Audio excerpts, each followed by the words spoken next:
இன்றைக்கி வந்து கொஞ்சம் சிம்பிளாக ஈஸியான ஒரு குக்கிங் தான் பண்ண போகிறேன். ஸ்ப்ரிங் ரோல் ஷீட்ஸ் எல்லாம் வாங்கினது இன்னும் நிறையவே இருக்குது. அது எப்படியாவது யூஸ் பண்ணிக்கணும்னு யோசித்தேன். வீட்டில் வந்து கொஞ்சம் வாழைப்பழம்லாம் நேற்று ப்ரேயர்ஸ்க்காக வாங்கினது இருக்குது. ஸோ அதனால் ஸ்ப்ரிங் ரோல் ஷீட்ஸுக்குள்ளே நம்ம வாழைப்பழம் வச்சு இந்த பொரியெல்லாம் செய்வோம்ல, அந்த மாதிரியே பண்ணிக்கலாம். ஆனால் வீட்டில் நிறைய பேர் இருந்துச்சுன்னா நம்ம கொஞ்சம் கூட செய்யும்போது நல்லாயிருக்கும். இது வந்து நான் மட்டும்தான் இன்றைக்கி காலையில் சாப்பிட போகிறேன். ஸோ அதனால் கொஞ்சமாக ஸ்ப்ரிங் ரோல் ஷீட்ஸ்னு எடுத்திருந்தேன். இது வந்து காலையிலே டீஃப்ரோஸ்ட் பண்ண வச்சது தான். ஃபர்ஸ்ட் டைம் வெளியில் ஆக்கும்போது அது நல்லா ஹார்டாக இருந்துச்சுல, உடைக்கிற டைமில் இந்த மாதிரி நடுவில் கிழிஞ்சு போனது. ஸோ அதனால் இது எடுக்கிறதுக்கு கொஞ்சம் சிரமம். நார்மலாக வந்து நல்லா டீஃப்ரோஸ்ட் ஆகினதுக்கப்புறம் நம்ம எடுத்துட்டிங்கன்னா ஈஸி தான். உடனே வந்து கவர் பண்ணி வைக்கணும், இல்லைன்னா ரொம்ப ட்ரையாக போயிடும். நான் வந்து ஈரமான ஒரு டவல் தான் போட்டு கவர் பண்ணி வச்சுருந்தேன். அதுக்கப்புறம் இதுக்காக சீஸ் எல்லாம் எடுத்திருந்தேன். ஸோ இன்றைக்கி வந்து 2 வாழைப்பழத்தில் செய்ய போகிறேன். கண்டிப்பாக வந்து லியோ ஏதாச்சும் இந்த மாதிரி இனிப்பாக செய்யும்போது வந்து கேட்கும். ஸோ அதனால் அவனுக்கும் சேர்த்து தான் செய்கிறேன். நடுவில் வந்து சீஸும் கூட வச்சுட்டு கொஞ்சம் சீனியும் போட்டிருந்தேன். ஏன்னா இது வந்து நல்லா பழுக்கவே இல்லை வாழைப்பழம். சரி, நம்ம இது மேலே வந்து சீனி டஸ்ட் பண்ணுறதுக்கு பதிலாக இந்த மாதிரி எடுத்து ஃப்ரை பண்ணிட்டேன். ரொம்ப ஈஸி தான்.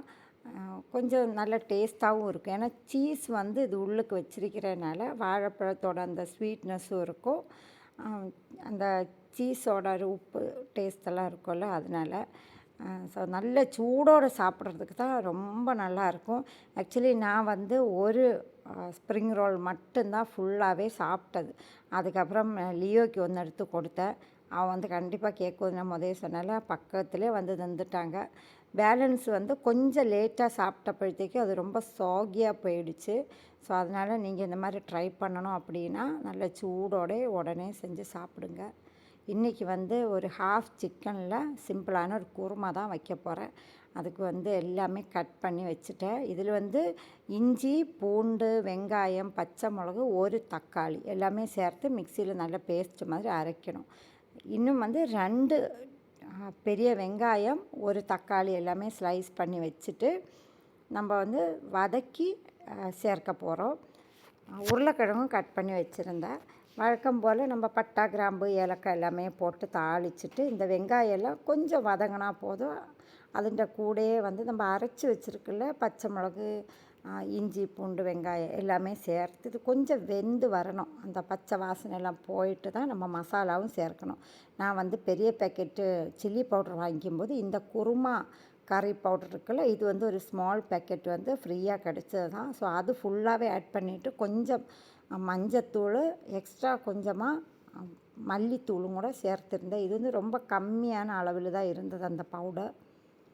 அல்லாட்டினா நம்ம வந்து மஞ்சத்தூள், மல்லித்தூள், சின்ன ஜீரகம், பெரிய ஜீரகம் எல்லாமே சேர்த்து பிளாக் பெப்பரில் ஆட் பண்ணி இந்த குருமைக்கு சேர்த்துக்கலாம். இது கொஞ்சம் ஈஸியான வழி தான். சிக்கன்லாம் சேர்த்துட்டு நல்லா மிக்ஸ் பண்ணி அது நல்லா வெந்து வரணும் அந்த மசாலா. அல்லாட்டினா டேஸ்ட்டே நல்லா இருக்காது. அதுக்கப்புறம் தேங்காய் பாலெல்லாம் சேர்த்து தண்ணியெல்லாம் ஆட் பண்ணி உப்பும் சேர்த்து தீ கொஞ்சம் கம்மியாக வேக வச்சிட்டிங்கன்னா டேஸ்ட்டு நல்லாயிருக்கும். அதை அப்படியே கவர் பண்ணி வச்சுட்டு இன்றைக்கி வந்து கொஞ்சம் புதினாவும் வாங்கினது இருக்குது. அதுவும் வேஸ்ட் பண்ணாமல் நிறையவே இஞ்சி சேர்த்து அதை தாளிச்சிட்டேன். அதுக்கப்புறம் பச்சை மிளகு, இதில் வந்து பூண்டு வந்து சேர்க்கவே இல்லை. ரொம்ப சிம்பிள் தான்.